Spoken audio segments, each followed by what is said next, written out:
দেখো যেটা জানা যাচ্ছে পুলিশ সূত্রে যে গতকাল রাত্রির 12:30 থেকে 1টা নাগাদ ঘটনাটি ঘটে। এই আমরা যেখানে দাঁড়িয়ে রয়েছে এই মুহূর্তে টিকিয়াপাড়ার বেলিলিয়াস রোড, সেখানে সামনেই একটা বিরিয়ানির দোকান রয়েছে, যার সামনে পুলিশ পিকেট বসানো হয়েছে। এই বিরিয়ানির দোকানেই কিন্তু দুজন যুবক বিরিয়ানি কিনতে আসে, যেটা অভিযোগ তারা মদ্যপ অবস্থায় ছিল এবং তাদের মধ্যে বিরিয়ানি কেনার পর তাদের মধ্যে গন্ডগোল শুরু হয়ে যায় এবং তারা যে পান পড়া খেয়ে পিচটা একজনের গায়ে ফেলে। এই নিয়েই কিন্তু দুজনের মধ্যে মারামারি শুরু হয়ে গেল বিরিয়ানি খাওয়ার পরই, এবং এরপরই কিন্তু পাশের পাড়া থেকে বেশ কিছু যুবক এইখানে ছুটে আসে। দুপক্ষের মধ্যে গন্ডগোল পেতে যায়, প্রথমে হাতাহাতি, তারপর বোমাবাজি এবং বোতল ছোড়াছুড়ি এবং ইট ছোড়াছুড়ি। বিভিন্ন জায়গা থেকে প্রচুর পরিমাণ ছাদ থেকে ইট পড়তে থাকে, মু এবং এখানে বোতল পড়তে থাকে। এই মুহূর্তে এখনো কিন্তু বোতল ভাঙা পড়ে রয়েছে এবং ইট চারদিকে ছড়িয়ে ছিটিয়ে আছে। ঘটনাস্থলে উত্তেজনা ছড়িয়ে পড়ে, এলাকার মানুষ যারা ঘুমিয়ে পড়েছিল তারাও রাস্তায় বেরিয়ে আসে।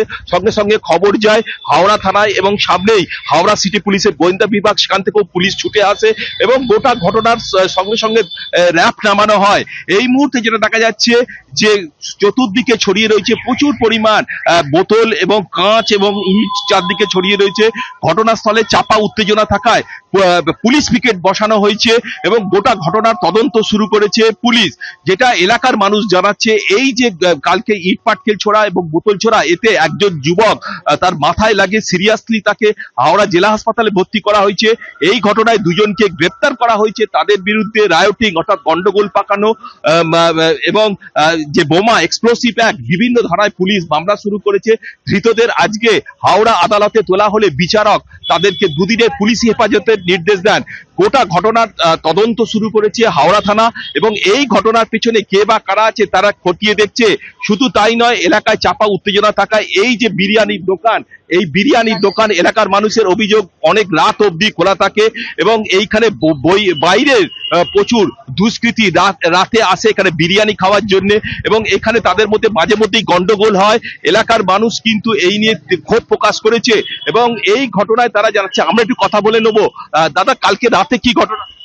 কালকে ঘটনাটা এটাই হয়েছে যে এই আলবেলা বিরিয়ানি আছে, ঠিক আছে, আলবেলা বিরিয়ানিতে দুজন এসেছিল খাওয়ার জন্যে।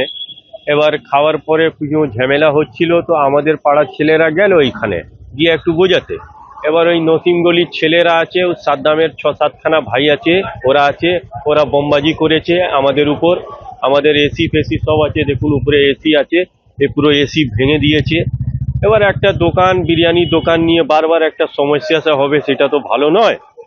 আমাদেরও তো পাড়া আছে পাশে, আমার মেয়ের ক্লাস 10-এ পড়ে, তার পরীক্ষা আছে, কালকে 5টে বোম দিয়েছে, মানে ওর শরীরটা হঠাৎ শরীর খারাপ হয়ে গেছে। এবার কি বলবো বলুন, এবার বারবার বিরিয়ানি দোকান নিয়ে একটা ঝামেলাটা চলছে, এটা তো ঠিক না। একটা বিচার করে প্রশাসন এইটাকে একটা টাইম দিয়ে দিচ্ছে, রাত্রে 11টা 11:30 নিকট বন্ধ করে দিই। বারবার 2টো 3টে অবধি খোলা থাকতে আড্ডাবাজি হচ্ছে, 2টোর সময় কে আসে খেতে? এবিপি আনন্দ এগিয়ে থাকে, এগিয়ে রাখে।